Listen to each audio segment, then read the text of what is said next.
الطاهرين المعصومين العالمين له الفداء. بسم الله الرحمن الرحيم. اللهم كن لوليك الحجة ابن الحسن صلواتك عليه وعلى آبائه في هذه الساعة وفي كل ساعة وليا وحافظا وقائدا وناصرا ودليلا وعينا حتى تسكنه أرضك طوعا وتمتعه فيها طويلا. قال الله الحكيم في محكم كتابه الكريم: بسم الله الرحمن الرحيم. اهدنا الصراط المستقيم صراط الذين أنعمت عليهم غير المغضوب عليهم ولا الضالين. اللهم صل على محمد وآل محمد. مؤمنين and mu'minat, brothers and sisters, assalamu alaikum wa rahmatullahi wa barakatuh.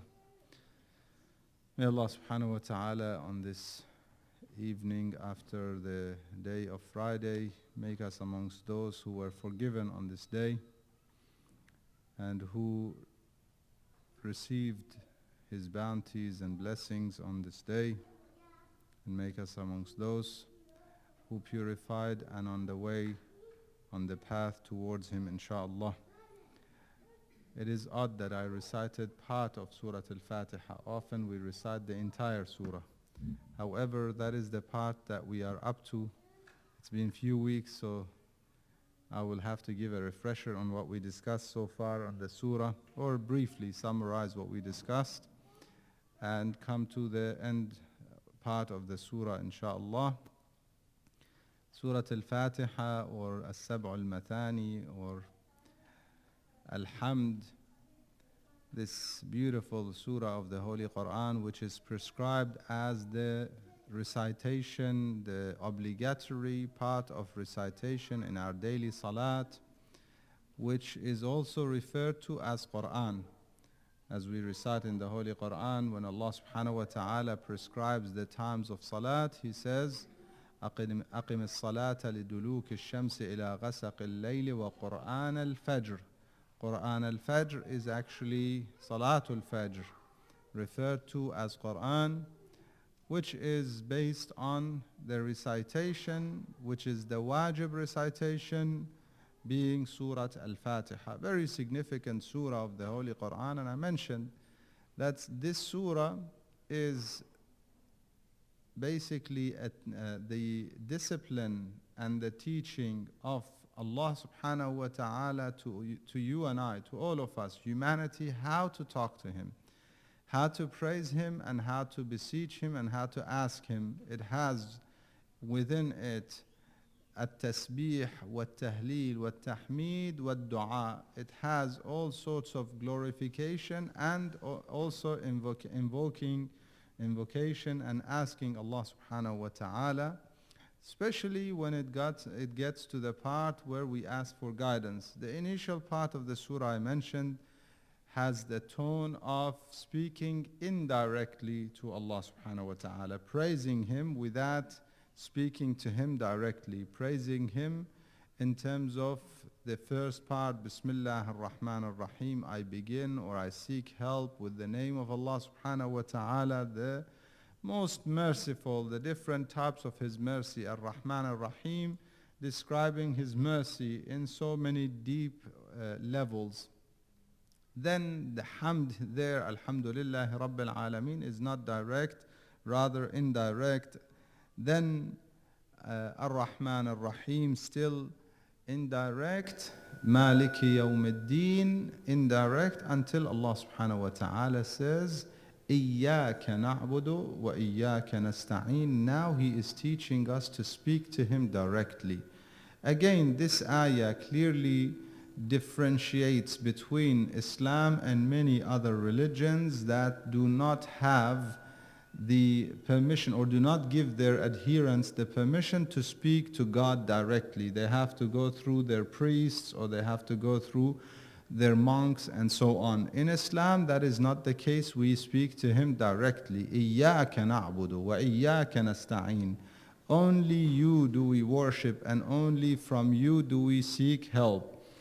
Very powerful ayah I mentioned. It shows the real ikhlas, the real sincerity, and the real monotheism, that one worships only Allah subhanahu wa ta'ala and only expects any goodness from Him, basically realizes that no doctor can help me without the permission of Allah subhanahu wa ta'ala. No lawyer can help me without the permission of Allah subhanahu wa ta'ala. Nobody, absolutely nothing, and no one can help me. Therefore, I turn to Him. إِيَّاكَ نَعْبُدُ وَإِيَّاكَ نَسْتَعِينُ. Only from you I want the help. Then comes the next part, اهدنا الصراط المستقيم, guide us to the straight path. And I mentioned that in the next ayah, Allah subhanahu wa ta'ala clarified, yes, you can speak to me directly, however, there is a wasila to me as well. This ayah itself, the last ayah of the surah itself, clarifies the wasila, that you can speak to him directly for sure. It is not exclusive to the Prophet that he speaks to Allah subhanahu wa ta'ala. It is not exclusive to the Imams of Ahlul Bayt that they speak to Allah subhanahu wa ta'ala.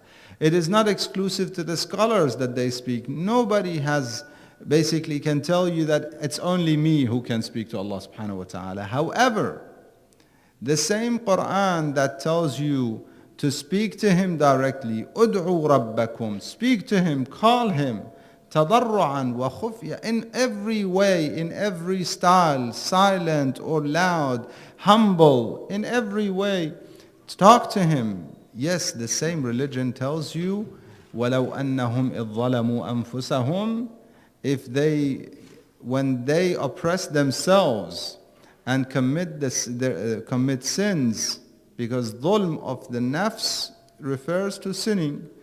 Nafs wants to go to Allah subhanahu wa ta'ala. The only price for nafs is to give it paradise. Do not sell it for anything cheaper in the hadith. Or do not sell it cheaper than having the reward of paradise. So if they oppress themselves, they come to you, Ya Rasulullah.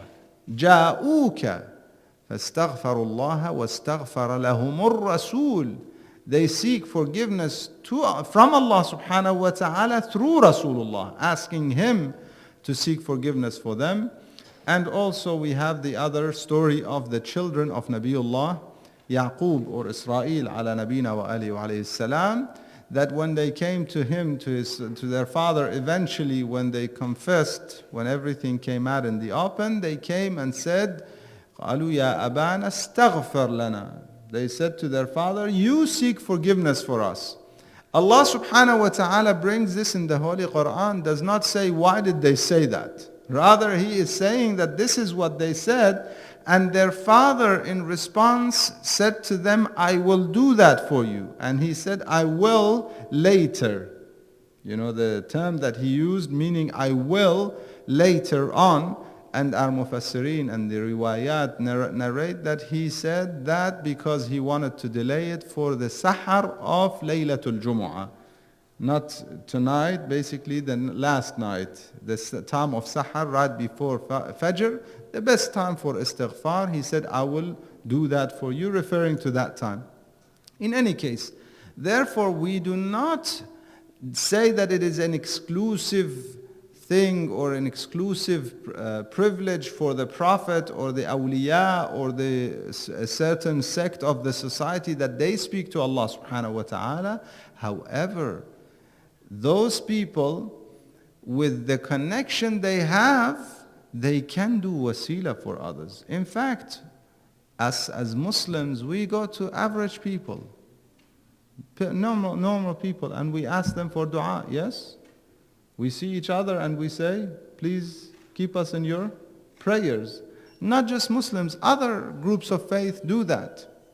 This is how human beings who are ultimately, we all go back to Nabiullah Adam ala nabina wa alayhi wa alayhi salam, and most of us belong to some group of faith that was inspired or taught by Prophet, directly or indirectly by prophets and guided. Therefore, many of the things that us humans have in common are teachings of Anbiya'ullah ala nabina wa alayhi wa alayhi salam. Therefore, you'll find that many humans, many people, many groups of faith, when they come to one another, they ask for prayers. You come to someone else and you ask for prayers. Why?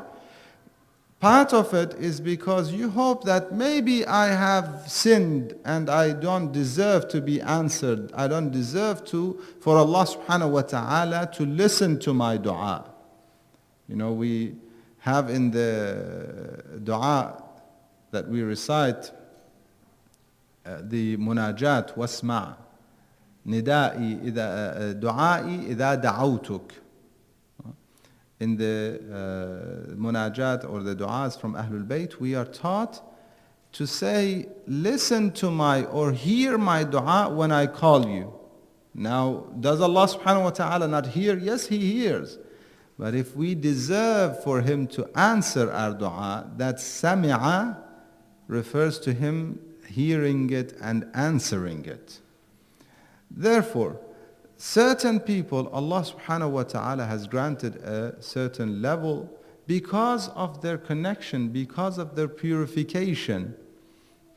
We seek guidance through them. Allah subhanahu wa ta'ala then clarifies after saying, guide us to the right path, then He introduces them. He says, صَرَاطَ الَّذِينَ أَنْعَمْتَ عَلَيْهِمْ, those whom you have bestowed your mercy upon, and obviously not those who your wrath is upon them, neither those who are astray. غَيْرِ الْمَغْضُوبِ عَلَيْهِمْ وَلَا الضَّالِّينَ. Before I get to those people, coming back to أَنْعَمْتَ عَلَيْهِمْ, I mentioned that in another ayah, Allah subhanahu wa ta'ala introduces them to us, that they are nabiyina was-siddiqina was-shuhada was-salihin. They are the prophets, they are their testifiers, those who testify to the message of the prophets, or their successors in other words, and they are the martyrs, those who are willing to sacrifice for the sake of the message and for the sake of guiding people.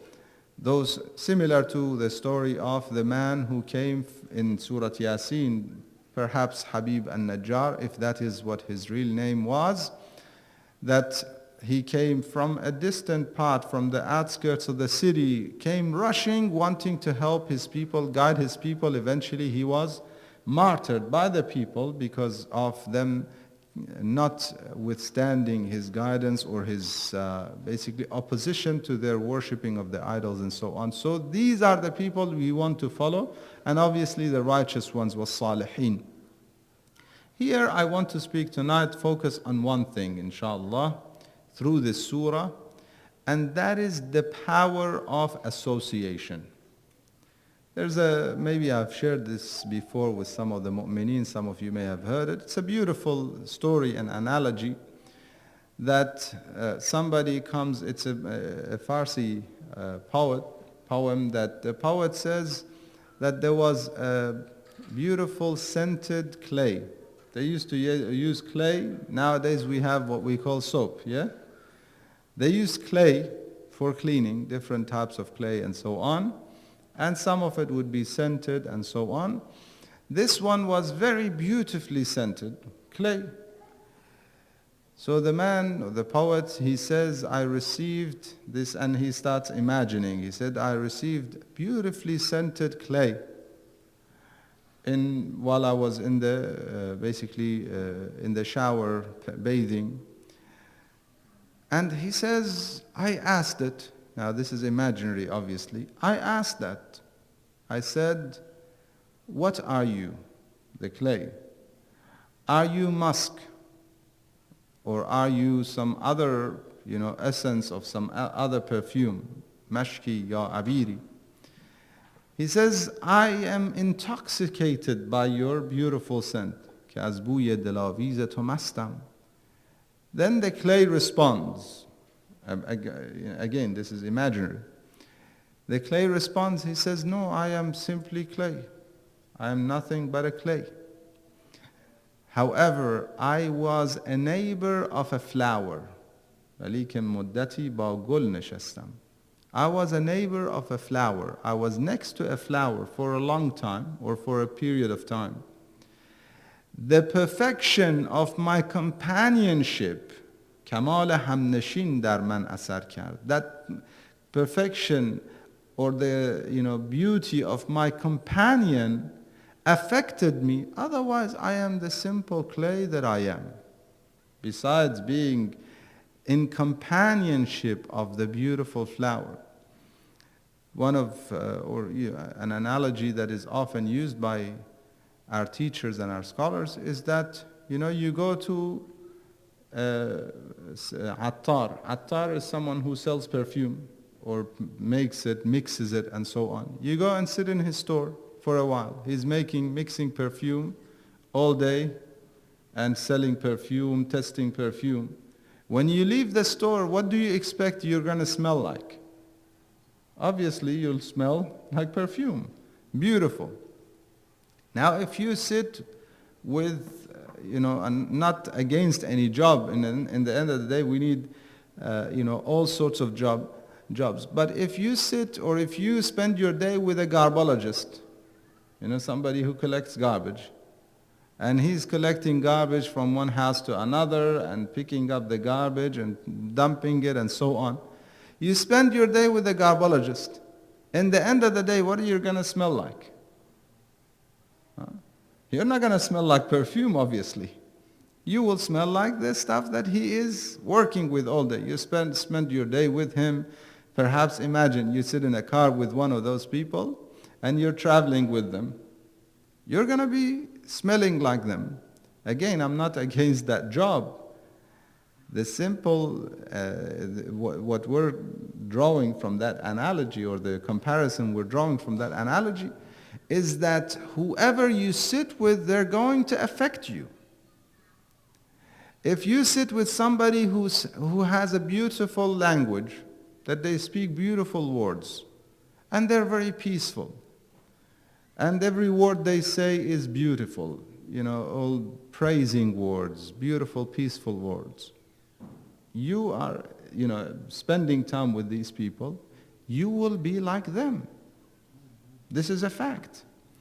And if you spend some time with people who perhaps don't have the best language or the best mannerism, eventually you will be like them.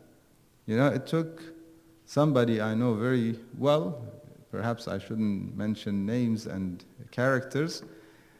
It took 1 or 2 days spending time with certain people. Out of a sudden, the hand gestures, the language, everything was copying certain people. And I said, come here. What's going on? Everything, basically almost an identical copy. And I don't want to be racist or mention, but this is how it is. Who we spend time to, who we associate with, makes us who we are. This is the reality of this life. Companionship is very powerful. Earlier in Jum'ah, Salatul Jum'ah, I shared some hadith about the importance of companionship and having the right companion. Al-Rafiq thumma al-Tariq. If you want to travel to Allah subhanahu wa ta'ala, if you want to have this spiritual journey, you need to have the right companion. Without the right companion, you will not have you will lose the path. You will not know the path. They will distract you. They will divert you. They will take you off-road, left, right, and center. Oftentimes, you speak to people, couples. You get to know some couple. You speak to the husband, and you speak to the wife. Similar terminology, similar mannerisms. Yeah? I don't know, have you seen that? Almost similar in looks. Some of you might agree with me. Almost identical in their looks even. I don't know if it's the food that they eat together or something. It affects them to the point that they look alike. Besides acting alike, besides having this similar words that they use and expressions and so on. This is how much we affect one another. This is why it is so important for us to be aware and conscious of the right people that we associate with, because they're going to affect us, having the right companionship. When we look at companions, look at this ayah and assess your companions based on this ayah. Obviously, Allah subhanahu wa ta'ala is telling you here that you're asking for, there's dua in this surah, yes? What is the dua in the surah? There's one dua in the surah. What is the dua? Surah Al-Hamd again we're speaking about. Huh? Huh? Ihdina as-sirat al-mustaqim. Guide us, yes? To the straight path, to the right path. Okay. Immediately afterwards, Allah subhanahu wa ta'ala is telling us how powerful the association is. Now it may not come very clear, but it is obvious. If we analyze it, it is very obvious. That right after we say, Ihdina as-sirat al-mustaqim, he's saying, now look at people. You see what I mean by association? Ihdina as-sirat al-mustaqim. Guide us to the right. Then immediately he speaks of people. Sirat al-ladina. The people, those whom. Do you see that? So basically Allah subhanahu wa ta'ala is telling us, when you want to be guided, look at who you are with. And assess your companionship, relationship. Now you might say to me, what do you want me to change my wife or husband here? No, I'm not suggesting any of that. Not even suggesting that, okay, we have a community that, okay, I'm going to stop communicating with these people and associating with these people because they may have some... No, that's not what I'm suggesting. When you want to consider someone your friend, your mentor, someone whom you're willing to listen to their advice, then you need to assess them. Are they advising you positively in your spiritual journey to Allah subhanahu wa ta'ala? Are they telling you things that are taking you sirat al-mustaqim? Or is it the kind of thing that Allah subhanahu wa ta'ala is angered by? Or is it the kind of thing that is basically looked as misguidance by Allah subhanahu wa ta'ala? Assess him. Obviously, if you're about to choose a friend, and this is important for all of us, to try and find the right associates, the right friends, the right companions. In fact, it is a key component of the journey to Allah subhanahu wa ta'ala to find the right mentor. Everyone should find one. In this city, yes, in this city, find somebody. Find somebody who reminds you of Allah subhanahu wa ta'ala. When you see them, you're reminded of that journey. When you see them, you want to be good and you think of goodness. That kind of person, that kind of companion. If you are not married, then your marriage should be based on that. If you're about to find a spouse, husband or wife, it should be based on that. It should not be based on looks because they will perish. It should not be based on wealth because it also will perish. The hadith says that the one who chooses companion or wife based on looks or wealth, he will not see any good from any of them. But whoever chooses his spouse based on their faith, then he will see all the good from every aspect. A faithful companion, you will see beauty in them. You will see the real beauty beyond the physical beauty. And through that you'll see the blessings from Allah subhanahu wa ta'ala beyond the dirham and dananir, some of the dollars and cents.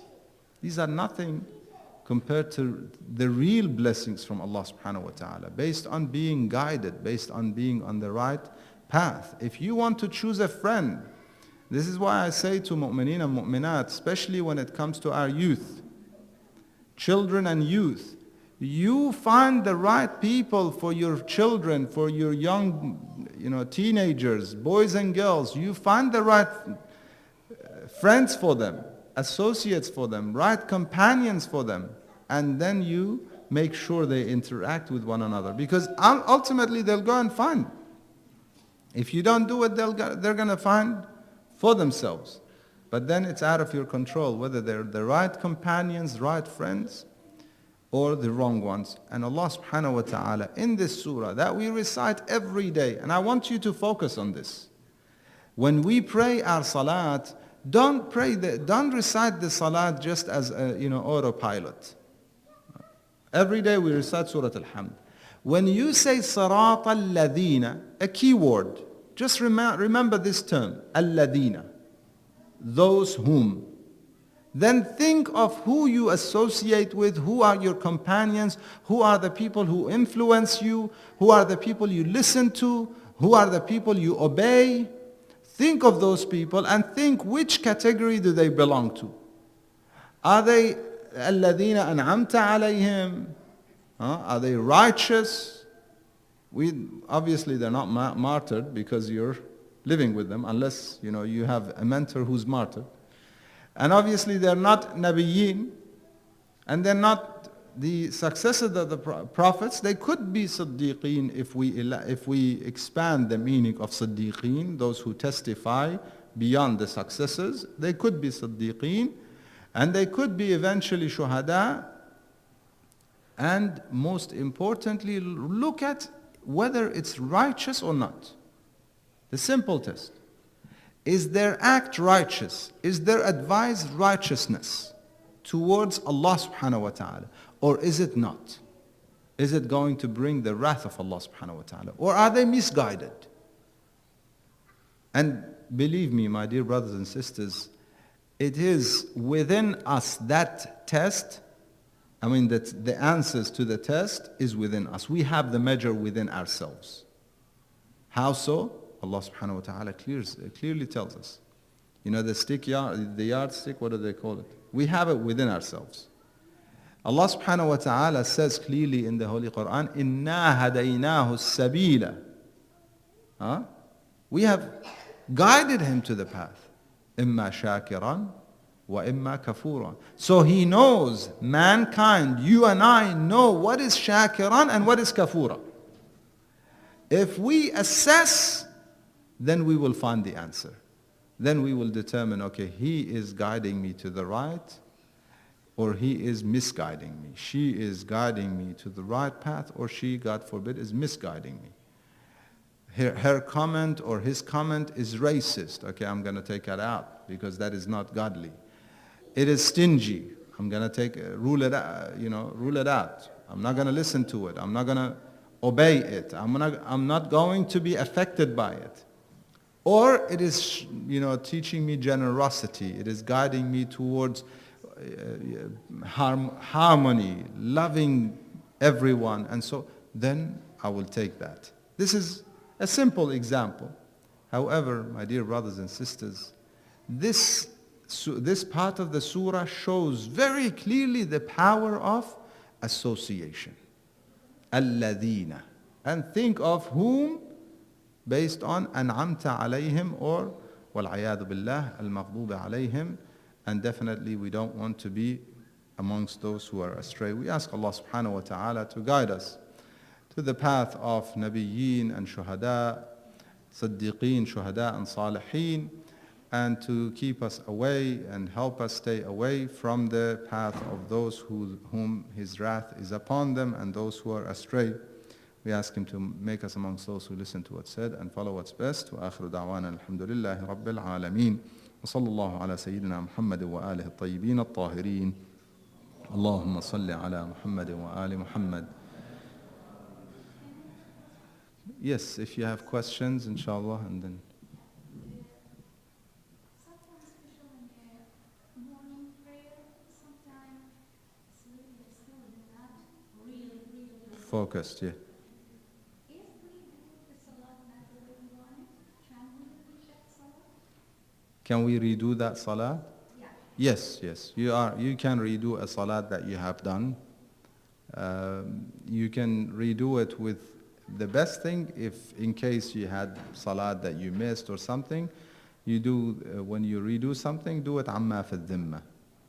But you can redo a salat, especially if you have done it and you want to redo it in case it was not correct, so do it amma fi dhimma. Okay? Basically, it simply means whatever is obligatory on me. Okay, whatever is, yes, yes. You don't do the intention of wajib, rather amma fi dhimma.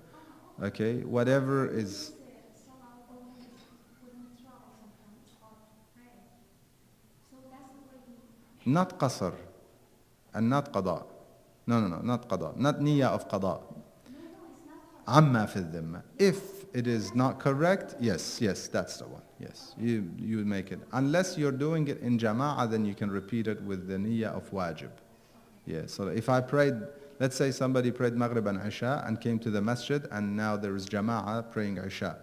They can repeat their Isha in jama'ah with the intention of wajib. Unless they want to do qada, if they have qada, they can do that as well. Or if they want to do amma for them. Ahsant. Isha, yes, yes. The question is, if the imam is praying Isha, can the ma'moom pray Maghrib or the other way around? Yes, you can. The only thing is, the imam's salat has to be wajib for you to pray salat wajib. Okay? Wajib, qada is okay. However, if the imam is praying amma fi dhimma, you cannot pray a wajib salat behind them. Okay? So let's say I prayed my Maghrib and Isha and I'm praying Amma fi dhimma. If somebody wants to pray Amma fi dhimma behind me, it's fine. But if they want to pray wajib, they cannot pray behind me if I'm praying Amma fi dhimma. That's the only condition. Otherwise, you can pray your Maghrib when the Imam is praying Isha, no problem. Yeah. Or vice versa. Yes, yes, wajib. You do. It depends what you're doing. If you're doing qada, you do qada. If it's ada, you do ada. Or if it is, it doesn't matter what the imam is praying. It's your prayer. Okay, so you count your raka'at and you make your intention in terms of which salat you're praying. Okay. Obviously, if he's praying Maghrib and Isha, you cannot have the niyyah of Dhuhr and Asr with ada. You can have qada of Dhuhr and Asr. Yes? If I have qada of Dhuhr and Asr, I can pray it with his Maghrib and Isha. There's no problem. But I cannot pray it as on time, ada'an, obviously, because it's no longer on time. I hope that's clear. Didn't confuse anyone? Okay, any other question? What's the meaning of Amma fi dhimma? Amma fi dhimma means, literally it means I am doing this basically based on whatever is obligatory on me. Dhimma is something that I owe, okay? On basically against what I owe, whatever I owe. If I owe qada, it's qada. If it's ada, it's ada. If I don't owe, it's still I'm doing amma fi dhimma, okay? Normally it is when one is unclear. For instance, if somebody doesn't have qada prayers, but he's thinking, maybe I missed some, maybe I made mistakes in some, they pray amma fi dhimma. Okay? It is still qurbatan ilallah. Every salat is qurbatan ilallah. The question is whether it's wajib or mustahab or amma fi dhimma, which is different to both. It's not. And the different, ada or qada and so on. Yeah. Okay. Inshallah, let us remember all the mu'mineen and mu'minat marhumin with the al-Fatiha ma'a salat ala Muhammad wa ali Muhammad. Allahumma salli ala Muhammad wa ali Muhammad. Bismillah ar-Rahman ar-Rahim.